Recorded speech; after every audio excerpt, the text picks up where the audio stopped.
Praise the Lord. நல்லொரு நாளை ஆண்டு கொடுத்தக்காக நாம் ஸ்தோத்திரம் செய்வோம். இந்த கால நேரத்தில் ஆவியானவர் நம்மோடு பேசுகிற வேத பகுதி யோசுவாவின் புஸ்தகம் 1ஆம் அதிகாரம் 9ஆம் வசனம். The book of Joshua chapter 1 words 9. நான் உனக்கு கட்டளையிடவில்லையா? பலங்கொண்டு திடம் அனுதாயிரு, திகையாதே, கலங்காதே. நீ போகும் இடமெல்லாம் உன் தேவனாகிய கர்த்தர் உன்னோடே இருக்கிறார் என்றார். ஆமேன். என்னை கேட்கிற அரும தேவனுடைய பிள்ளையே, இந்த நாளில் பலவிதமான பிரச்சனைகளினாலே பாதிக்கப்பட்டு ரொம்ப நொந்து போய் கஷ்டப்பட்டு கொண்டு இருக்கிற, கண்ணீரில் இருக்கிற பிள்ளைகளை பார்த்து ஆண்டவர் சொல்லுகிற வார்த்தை இது. நான் உனக்கு கட்டளையிடவில்லையா? பலங்கொண்டு திடமனதாயிரு.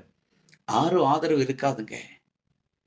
நாம் நினைக்கிற மாதிரி யாரும் நம்ம கூட இருக்க மாட்டோம். ஆனால் இயேசு கூட இருப்பார். அவர் நம்மளை கைவிட மாட்டார். அவரை நம்பலாம், அவர் மேல் விசுவாசமாக இருக்கலாம். எல்லாம் அவரோடு நம்ம மனசு தொடர்ந்து பேசலாம். அவர் நம்மளுக்கு ஆறுதலாக இருப்பார், வழிகாட்டியாக இருப்பார், வாசலாக இருப்பார்.